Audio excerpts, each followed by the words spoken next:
विश्वं दर्पण दृश्यमान नगरी तुल्यं निजान्तर्गतं पश्यन्नात्मनि मायया बहिर्बोधभूतं यथा निद्रया यः साक्षात् कुरुते प्रबोधसमये स्वात्मानमेवाद्वयं तस्मै श्रीगुरुमूर्तये नमः। इदं श्रीदक्षिणामूर्तये। श्री राम जय राम श्री राम जय जय राम। सत्संग प्रेमी धर्म प्राण सज्जनों,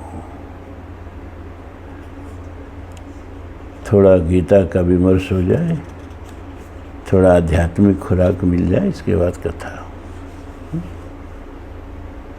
भगवान कह रहे हैं, तीसरे अध्याय का अंतिम श्लोक सब चल रहा है कि काम यही जीवन का सबसे बड़ा शत्रु है।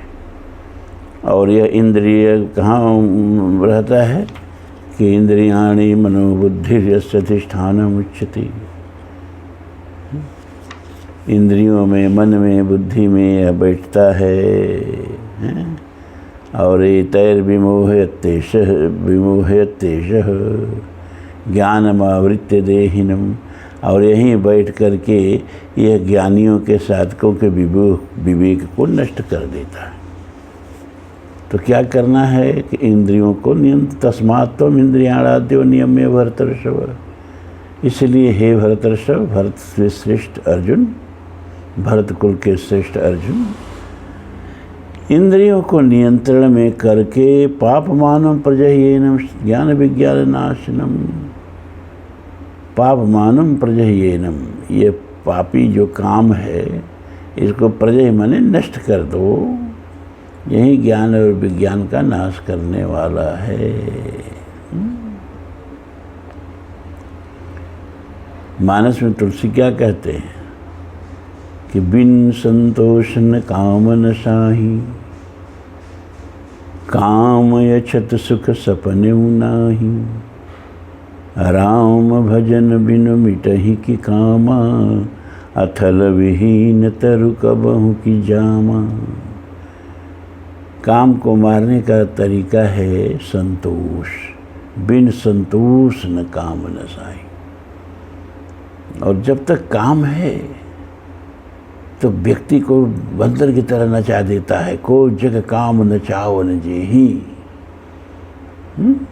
नारद को देखा कैसे बंदर की तरह नचा दिया, बंदर का मुंह भी मिल गया उनको। तो काम कब मिटेगा? कहा किसी और साधन से नहीं, केवल राम के भजन से। राम भजन बिनु मिटहि की कामा, अथल विहीन तरु कबहु की जामा। एक बड़े सुंदर संत हुए हैं, सिद्ध संत हुए हैं और कवि भी हैं, सुंदरदास जी। नाम भी सुंदर है। देखिए कितना सुंदर एक पद लिखते हैं कि जो 10 20 50 भय शत, होई 1000 तो लाख मगेगी। कोटि अरब खरब असंख्य, त पृथ्वी पत होन की चाह जगेगी। स्वर्ग पताल को राज करो, तृष्णा जग की व्यति आग लगेगी। अरे सुंदर एक संतोष बिना सठ, तेरी तो भूख कभी न मिटेगी। जो 10 20 50 भय शत, 10 मिलेगा तो 20 चाहिए, 20 मिलेगा तो 50 चाहिए, 50 मिलेगा तो 100 चाहिए। किसका शांत हो सकी अब तक साकी फीकर किशोर की ज्वाला। और की रटन लगाता जाता हर पीने वाला। होई 1000 मिल गया तो लाख की भूख जगेगी। कोटि अरब खरब असंख्य, 1 अरब मिल गया तो 1 खरब की चाह जगेगी। खरब मिल गया तो असंख्य की चाह जगेगी। और असंख्य मिल गया तो पूरी पृथ्वी का स्वामी होने की चाह जगेगी, पृथ्वीपति होने की चाह जगेगी।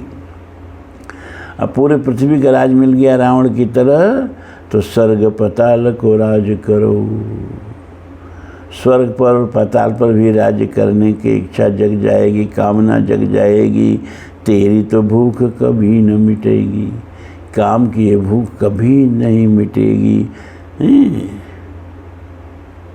और काम अक्षर सुख सपने होना ही।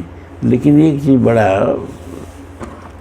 थोड़ा परेशान करती है, क्या कि सो अकामयत, परमात्मा में भी सबसे पहले सृष्टि रचना की कामना ही पैदा हुई। सो अकामयत एको हम न रोचैते बहु श्याम प्रजा ये यो। अकेले जब नहीं रहा है कुछ, चलो अनेक हो जाते। उनके पास अनेक होने की सामर्थ्य थी, ब्रह्मांड रचने की सामर्थ्य थी, तो ब्रह्मांड रचने की कामना पैदा हो गई, ब्रह्मांड रच दिए। अब किसी के अंदर कुछ करने की शक्ति है तो कामना जगेगी तभी तो कर पाएगा, और कामना नहीं जगेगी तो शक्ति रहते हुए भी कुछ नहीं कर पाएगा। कुछ बात समझ में नहीं आती भगवान जी, अब कहना क्या चाहते हैं।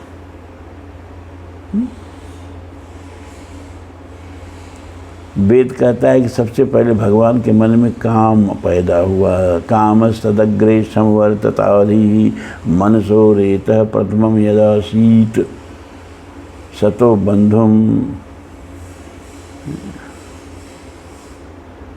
बंधुम निर्विंदन हृदय प्रतीक्षा कवयो मनीषा। सतो बंधुम असत निर्विंदन हृदय, भूल जाता है मंत्र वो सब। तो कामस्तदग्रे समवर्तदाधि ही,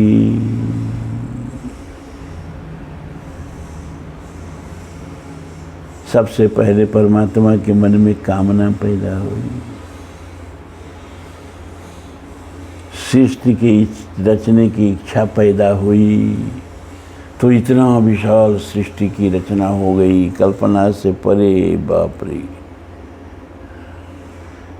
धरती कहीं है ये रही सृष्टि में, इतना बड़ा प्रपंच खड़ा कर दिया आपने, हैं? और हम लोग कहते हो कि कामना ही पैदा मत करो मन में, तो कामना नहीं पैदा होगी तो काम कैसे होगा, हैं?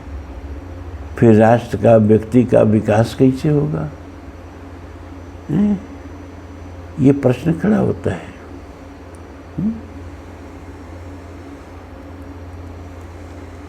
अब इसका गहराई से समझना पड़ेगा। बात इतना आसान नहीं है। बात तो आपस में टकरा रही है कि नहीं टकरा रही है। इंद्रियाण पराणो इंद्रियभ्यम परम मनः मनसस्तु परा बुद्धिर्यो बुद्धे परतस्तु स। तो काम को मारा कैसे जाए?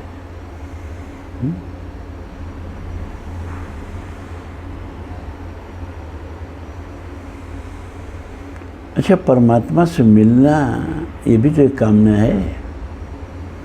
शरीर रूपी रथ मिल गया, ठीक है, और इस पर आत्मा रूपी रथ ही बैठ गया।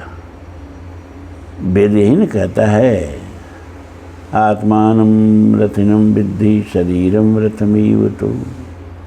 वेद ही न कहता है कि शरीर रथ है, आत्मा रथी है। अबुद्धिम तो सारथिम विद्धि मन प्रग्रहमेव च। बुद्धि को सारथी समझ, मन को लगाम समझ। इंद्रियान पराणहु, इंद्रियों को घोड़े समझ।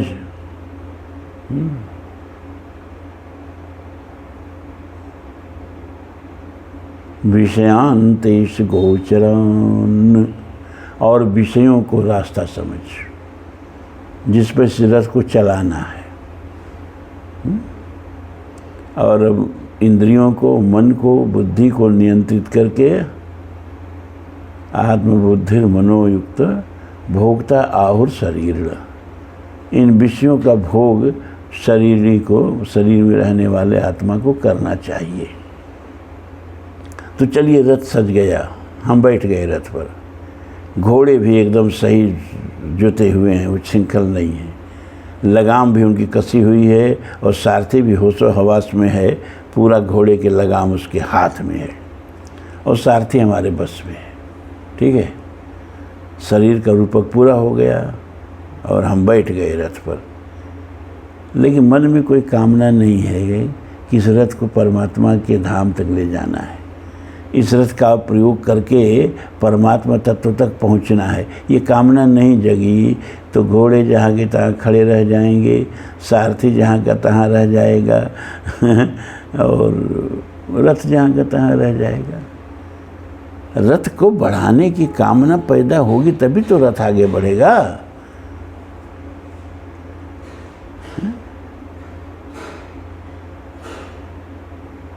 नहीं तो जहाँ का तहाँ रथ खड़ा रहेगा, सारथी पूछेगा रथी से, अब बताइए साहब रथ का क्या करें, हाँकें कि नहीं हाँकें? और रथी कहेगा रुको जी, हम निष्काम हो गए हैं, कोई कामना ही नहीं है, मन करे हाँको मन करे मत हाँको। अरे कहाँ चलना है, कोई कामना नहीं है, कहीं पहुँचना भी तो कामना है, परमात्मा के यहाँ पहुँचना भी तो कामना है।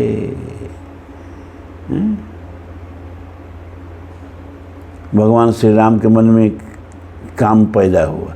काम का मतलब सेक्स नहीं होता है, काम का मतलब इच्छा होता है, इच्छा होती है। काम का मतलब डिजायर, इच्छा। भगवान श्री राम के मन में इच्छा पैदा हुई है। जब लक्ष्मण के साथ सीता मैया के साथ दंडकारण्य में जाते हैं तो वहाँ उनको ऊंचे ऊंचे पहाड़ों के ढेर, सफ़ेद सफ़ेद पहाड़ों के ढेर दिखाई देते हैं। तो लक्ष्मण से कहते हैं, लक्ष्मण गुरुजी तो हम लोगों को पढ़ाए थे कि हिमालय भारत के उत्तर में है, उस सफ़ेद चोटियों, सफ़ेद बर्फ़ से ढकी रहती हैं उसकी चोटियाँ, लेकिन यहाँ तो हिमालय भारत के दक्षिण में दिखाई दे रहा है। ये देखो हिमालय की ऊंची ऊंची सफ़ेद चोटियाँ दिखाई दे रही हैं। लक्ष्मण ने कहा भैया सब जानते हुए हम ही से क्यों पूछना चाहते हैं, हमारे मुँह से ही क्यों सुनना चाहते हैं? ये हिमालय की हिमाच्छादित चोटियाँ नहीं है भैया, ये ऋषियों मुनियों के हड्डियों के वो ढेर हैं जो निशाचरों ने खा खा के लगा दिए। तो भगवान देखते जाते चुपचाप, मन में कोई कामना नहीं आती, बात खत्म। लेकिन नहीं, मन में इच्छा जगी, मन में संकल्पना। ये संकल्पना भी तो काम है ना, किसी चीज़ का संकल्प कर लेना, किसी चीज़ का प्रण कर लेना, किसी चीज़ का निश्चय कर लेना। किस चीज़ का निश्चय करेंगे? कोई काम उठेगा मन में तो उसी का निश्चय करेंगे। भगवान के मन में भी एक संकल्पना उठी, एक संकल्प उठा, निश्चरहीन करो मही भुज उठाई प्रण की, सकल मुनि के आश्रमन जाय जाय सुख दी। बल्कि सीता जी वाल्मीकि रामायण अब आगे आ रहा है तो आप सुनेंगे ही, वहाँ हस्तक्षेप करती ये प्रभु एक आदमी 3 प्रकार की बुराइयां आ जाती हैं। एक बुराई है कि बिना असत्य भाषण, मिथ्या भाषण। तो आप मिथ्या भाषण क्या बोलेंगे? आप तो एक बार 2 बार बोलते भी नहीं। रामो द्विर ना विभासते।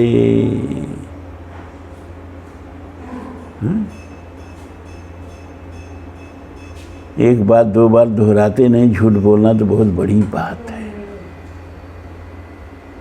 रामो द्विर ना विभासते, द्विशरम ना विसंधते।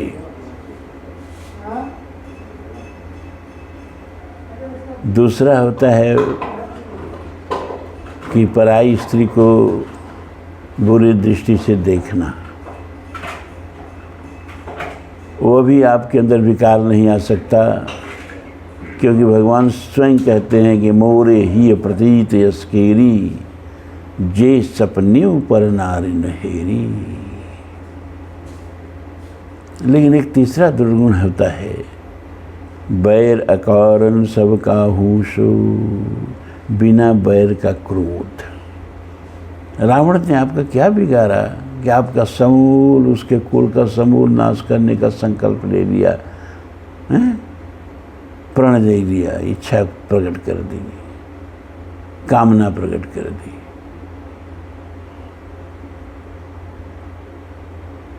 तो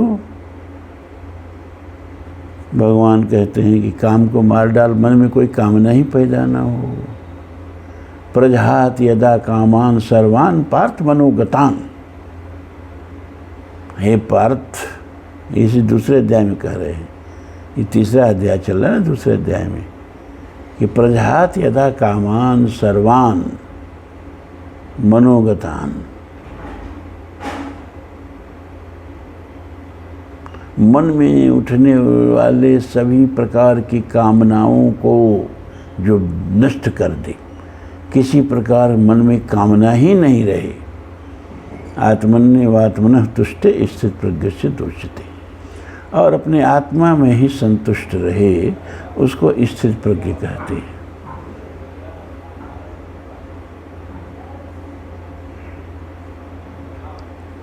बड़ा परेशानी हो जाती है भैया। सत्संग में कामना जगी है तभी तो आके बैठे हैं आप। मेरे अंदर सत्संग करने की कामना जगी है तभी तो हम सत्संग कर रहे हैं। भगवान मिलते तो उनसे पूछा जाता कि इच्छा विहीन हो कि कैसे कुछ हो सकता है प्रभु।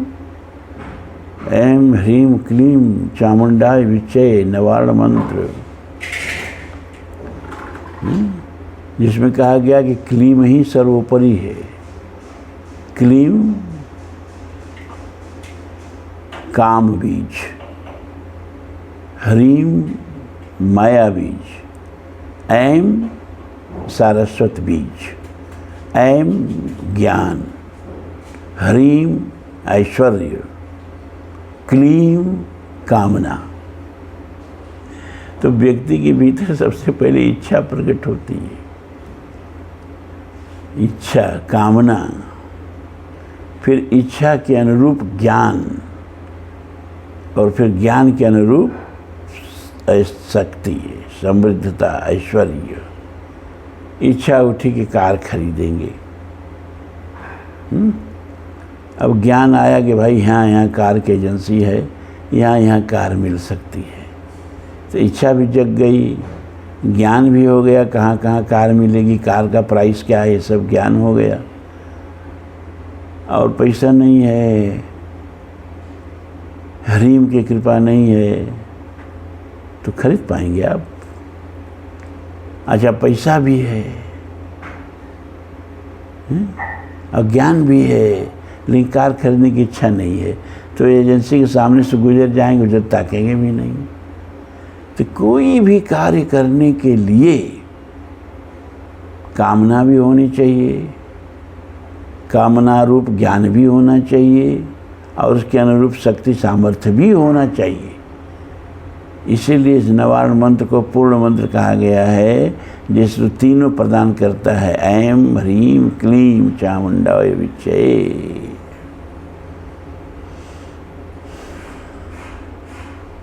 तो बड़ा तर्क वितर्क चलता है मन में। इसका एक आध्यात्मिक समाधान ढूंढते हैं हम, जिस दिन मिल जाएगा आप लोगों को बताएंगे। इंद्रियाण पराण्याहु इंद्रियभ्यम परम मनः मनसस्तु परा बुद्धिर्यो बुद्धे परतस्तु स एवं बुद्धे परम बुद्ध्वा संस्तभ्य आत्मना संस्तभ्य आत्मानम आत्मना जहि शत्रु महाबाहो काम रूपम दुरासनम। इंद्रियाण पराण्याहु, इस शरीर से श्रेष्ठ इंद्रियां कही गई हैं। इंद्रियों से श्रेष्ठ मन कहा गया है, और मन से श्रेष्ठ बुद्धि कही गई है, और बुद्धि से श्रेष्ठ इस संपूर्ण साधनों के ऊपर जो आत्मा है, जिसके लिए सब हैं, उस आत्मा को कहा गया है। यह जान करके कि आत्मा ही सबसे सामर्थ्यशाली है, शक्तिशाली है, और संस्तभ्य आत्मानम आत्मना, अब इसी आत्मा के द्वारा ये संपूर्ण जो आपको साधन मिले हैं, बुद्धि मन इंद्रियां आदि, इसको संस्तभ्य माने अनुशासित करके, बस में करके जही शत्रु महाबाहो काम रूपम दुरासदम। इस काम रूपी शत्रु को हे महाबाहु अर्जुन तो मार डाल।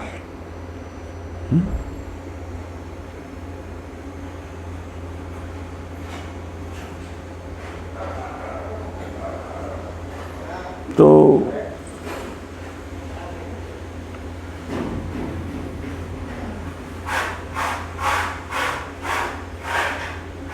काम रूपी शत्रु को मार डाल।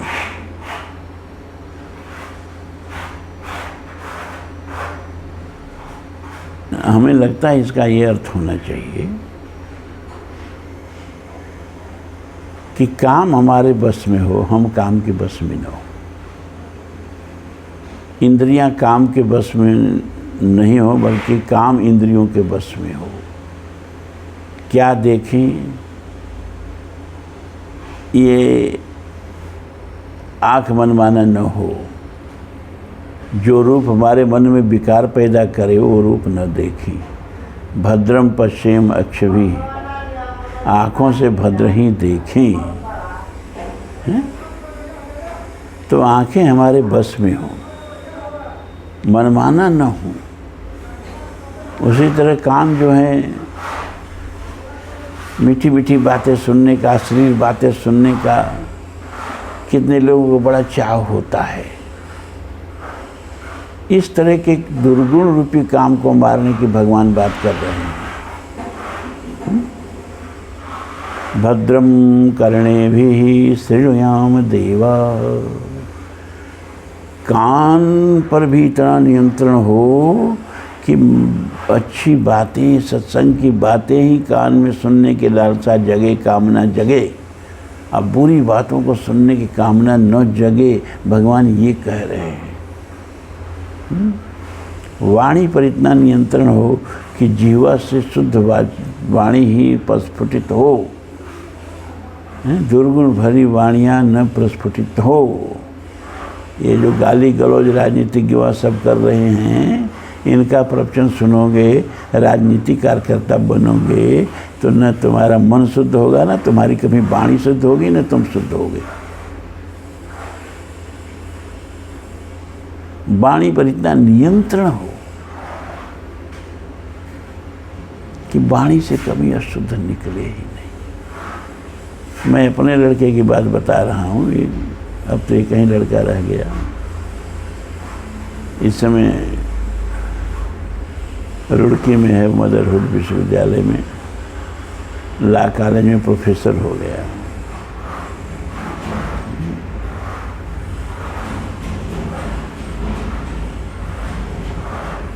आज तक 40 वर्ष हो गए उसकी उम्र।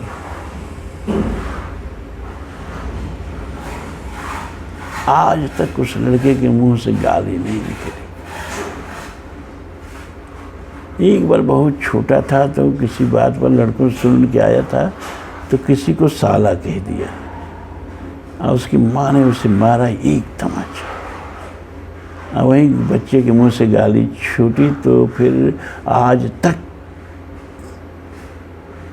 उसके मुंह से कभी साला शब्द भी नहीं निकला। गाली तो बहुत दूर की बात है। इंद्रियों को इस तरह से परमार्जित करने का, इंद्रियों को इस तरह से बस में करने के लिए भगवान कह रहे हैं।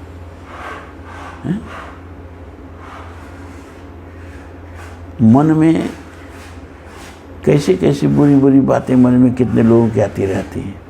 कहते हैं अरे मन में बड़े बुरे बुरे अभ्यास आ रहे हैं, ख्याल आ रहे हैं।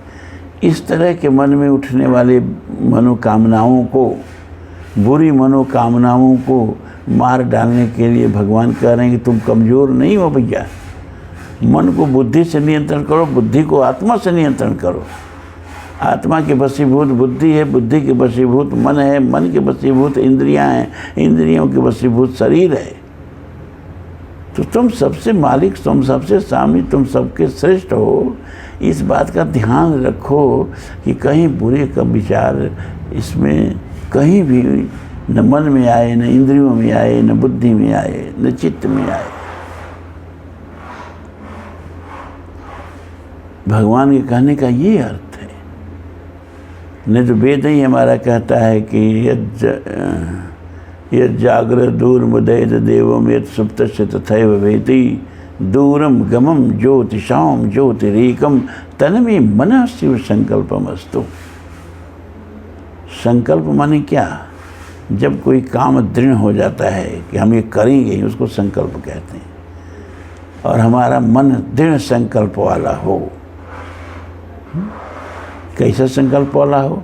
शिव संकल्प वाला हो।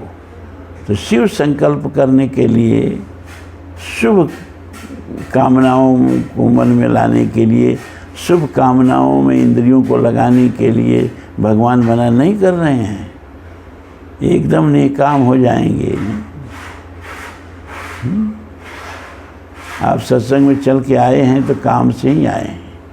सत्संग में उठ के डॉक्टर साहब जाएंगे अपने हॉस्पिटल में मरीजों की सेवा करने, नारायण सेवा करने, तो इस कामना से ही जाएंगे कि हमको नारायण सेवा करनी है, यही हमारी पूजा है, यही हमारी उपासना है। आप भी मन में कोई न कोई होगा कि सत्संग के बाद ये काम करना है, ये काम करना है, ये काम करना है। तो हमारा ये विचार है कि एकदम निष्काम नहीं, शिव संकल्प वाला मन बने, शिव संकल्प वाला जीवन हो जाए। इंद्रियों की अब ऐसा अभ्यास हो जाए कि इंद्रियों के मन में बुरे काम आए ही नहीं। ठीक है ना? इस बात को ऐसे समझेंगे तब जाकर के जीवन सही हो पाएगा। इसी तरह की चलेगा रोज।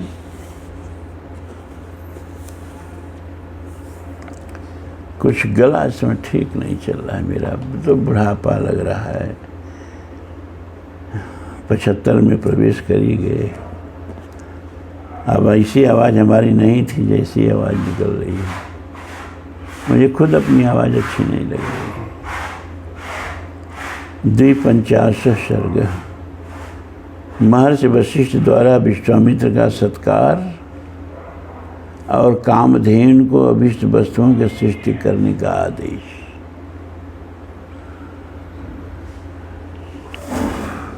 तम दृष्ट्वा परम प्रीतो विश्वामित्रो महाबलः प्रणातो विनयादो वीरो वशिष्ठम जपताम वरम। जप करने वालों में श्रेष्ठ वशिष्ठ का दर्शन करके महाबली वीर विश्वामित्र बड़े प्रसन्न हुए और विनय पूर्वक उन्होंने उनके चरणों में प्रणाम किया। कल की कथा याद होगी, वहीं से आगे कथा चल रही है। स्वागतम तव चेत युक्तो वशिष्ठेन महात्मना आसनम चास्य भगवान वशिष्ठो व्याधिदेशः। तब महात्मा वशिष्ठ ने कहा, राजन तुम्हारा स्वागत है। ऐसा कहकर भगवान वशिष्ठ ने उन्हें बैठने के लिए आसन दिया। उपविष्टाय च तदा विश्वामित्राय धीमते यथा न्यायं मुनिवरः फलमूलमुपाहरत। जब बुद्धिमान विश्वामित्र आसन पर विराजमान हुए तब मुनिवर वशिष्ठ ने उन्हें विधिपूर्वक फल मूल का उपहार अर्पित किया। प्रतिगृह्यतु तां पूजां वशिष्ठाद राजसत्तमः तपो अग्निहोत्र शिष्येषु कुशलं पर्युपृच्छत। विश्वामित्रो महातेजा वनस्पति गणे तदा सर्वत्र कुशलं प्राह वशिष्ठो राजसत्तमम्।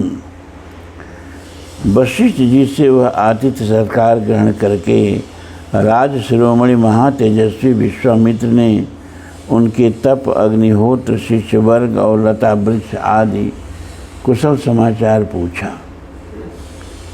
फिर वशिष्ठ जी ने उन निपश्रेष्ठ से सबके सकुशल होने की बात बताई। सुखोपविष्टम राजानम विश्वामित्रम महातपाः प्रपच्छ जपताम श्रेष्ठो वशिष्ठो ब्रह्मणः सुतः। फिर जप करने वालों में श्रेष्ठ ब्रह्म कुमार महातपस्वी वशिष्ठ ने वहाँ सुखपूर्वक बैठे हुए राजा विश्वामित्र से इस प्रकार पूछा, कच्चित्ते कुशलम राजन कच्चिद धर्मेण रंजयन प्रजा पालयसे राजन राजवृत्तेन धार्मिको। राजन, तुम सकुशल तो हो न धर्मात्मा नरेश, क्या तुम धर्मपूर्वक प्रजा को प्रसन्न रखते हुए राजोचित रीत नीति से प्रजा वर्ग का पालन करते हो। कच्चित्ते संवृताभृत्या कच्चित् तिष्ठन्ति शासने कच्चित्ते विजिताः सर्वे रिपो रिपशूदन। शत्रुसूदन, क्या तुम अपने भृत्यों का अच्छी तरह भरण पोषण किया है? क्या वे तुम्हारी आज्ञा के अधीन रहते हैं? क्या तुमने समस्त शत्रुओं पर विजय पाली है? कच्चिद बलेषु कोशेषु मित्रेषु च परंतप कुशलम ते नरव्याघ्र पुत्र पौत्रे तथा नग। शत्रुओं को संताप देने वाले पुरुष सिंह निष्पाप नरेश, क्या तुम्हारी सेना कोश मित्र वर्ग तथा पुत्र पौत्र आदि सब कुशल हैं? सर्वत्र कुशलम राजा वसिष्ठम प्रत्युदाहरत विश्वामित्रो महातेजा वसिष्ठम विनयान्वितम। तो महातेजस्वी राजा विश्वामित्र ने विनयशील महर्षि वशिष्ठ को उत्तर दिया, हाँ भगवान, मेरे यहाँ सर्वत्र कुशल है।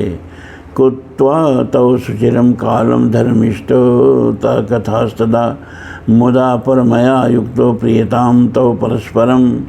तत्पश्चात वे दोनों धर्मात्मा पुरुष बड़ी प्रसन्नता के साथ बहुत देर तक परस्पर वार्तालाप करते रहे। उस समय एक का दूसरे के साथ बड़ा प्रेम हो गया। ततो वसिष्ठो भगवान कथान्ते रघुनंदन विश्वामित्रमिदं वाक्यम उवाच प्रसन्नयो।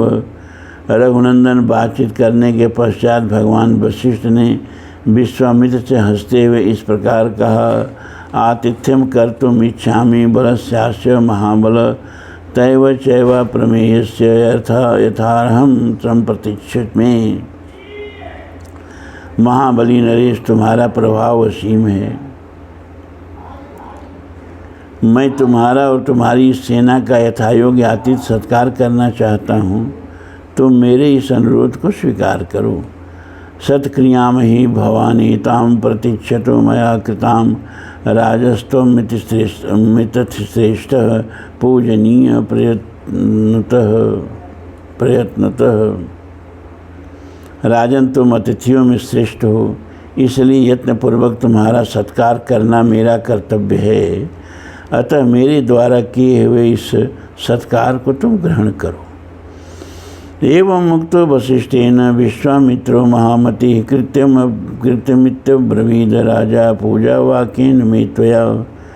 वशिष्ठ के ऐसा कहने पर महाबुद्धिमान राजा विश्वामित्र ने कहा, सुनो, कहा मुने, आपके सत्कारपूर्ण वचनों से ही मेरा पूर्ण सत्कार हो गया। फल मूलेन भगवन विद्यते तवाश्रमे पादेनाचमयेन भगवत दर्शनेन च। भगवान आपके आश्रम पर जो विद्यमान है उन फल मूल पाद्य और आचमनीय आदि वस्तुओं से मेरा भली भांति आदर सत्कार हुआ है।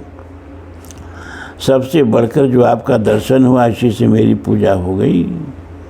सर्वथा च महाप्राज्ञ पूजा हरेण सुपूजित नमस्ते अस्तु गमिष्यामि मैत्रेक्षस्व चक्षुषा। महाज्ञानी महर्षि, आप सर्वथा मेरे पूजनीय हैं, तो भी आपने मेरा भली भांति पूजन किया। आपको नमस्कार है। अब मैं यहाँ से जाऊँगा। आप मैत्रीपूर्ण दृष्टि से मेरी ओर देखिए। एवं ब्रुवंत राजानं वसिष्ठं पुनरेव हि निमंत्रयत धर्मात्मा पुनः पुनरुदारधीः। ऐसा कहते हुए राजा विश्वामित्र से उदार चेता धर्मात्मा वशिष्ठ ने निमंत्रण स्वीकार करने के लिए बारंबार आग्रह किया। बाढ़मित्येव गाधेयो वसिष्ठं प्रत्युवाच यथा प्रियं भगवतस्तथास्तु मुनिपुंगव। तब गाधी नंदन विश्वामित्र ने उत्तर देते हुए कहा, बहुत अच्छा, मुझे आपकी आज्ञा स्वीकार है। मुनि प्रवर, आप मेरे पूज्य हैं। आपकी जैसी रुचि हो, आपको जो प्रिय लगे वही हो। एवं मुक्तस्तथा तेन वसिष्ठो जपतांबर आजुहाव ततः प्रीत कलमाशीधूत कलमशाम। राजा के ऐसा कहने पर जप करने वालों में श्रेष्ठ मुनिवर वशिष्ठ बड़े प्रसन्न हुए। उन्होंने अपनी उस चितकबरी होम धेनु को बुलाया जिसके पाप अथवा मैल धुल गए थे, वह कामधेनु थी। ए सबले क्षिप्रम स्नु चापी क्वचो मम सबलस्यास्य राजर्षे कर्तुम व्यवस्थितोऽस्मि हम भोजनेन महारहेण सत्कारम संविधत्स्व में। उसे बुलाकर ऋषि ने कहा, सबले शीघ्र आओ और मेरी यह बात सुनो। मैंने सेना सहित इन राजर्षि महाराजाओं के योग्य उत्तम भोजन आदि के द्वारा आतिथ्य सत्कार करने का निश्चय किया है। तुम मेरे मनोरथ को सफल करो। यस्य यस्य यथा कामं खडरेश्वं विपूजितं तत्सर्वं कामधुग् दिव्ये अभिवर्ष कृते मम। खडरस भोजनों में जिसको जो जो पसंद हो उसके लिए वह सब वस्तु प्रस्तुत कर दो। दिव्य कामधेनु, आज मेरे कहने से इन अतिथियों के लिए अभिष्ट वस्तुओं की वर्षा करो। रसेनान्नेन पापेन लेह चोषेण संयुतम अन्नानाम निचयम सर्वम सृजस्व सबलेश्वर। सबले सरस पदार्थ अन्न पान लेह माने चटनी और चोष से युक्त भांति भांति के अन्नों की ढेरी लगा दो।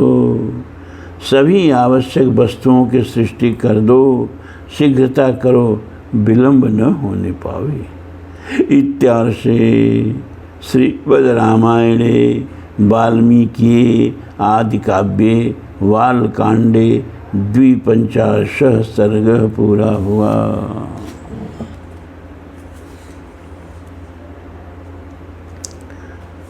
ओम पूर्णमदः पूर्णमिदं पूर्णात् पूर्णमुदच्यते पूर्णस्य पूर्णमादाय पूर्णमेवावशिष्यते।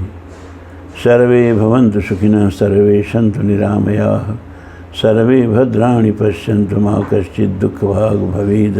असदो मा सद्गमय तमसो मा ज्योतिर्गमय मृत्योर्मामृतं गमय। ओम शांति शांति शांति। धर्म की जय हो, अधर्म का नाश हो, प्राणियों में सद्भावना हो, विश्व का कल्याण हो। हर हर महादेव।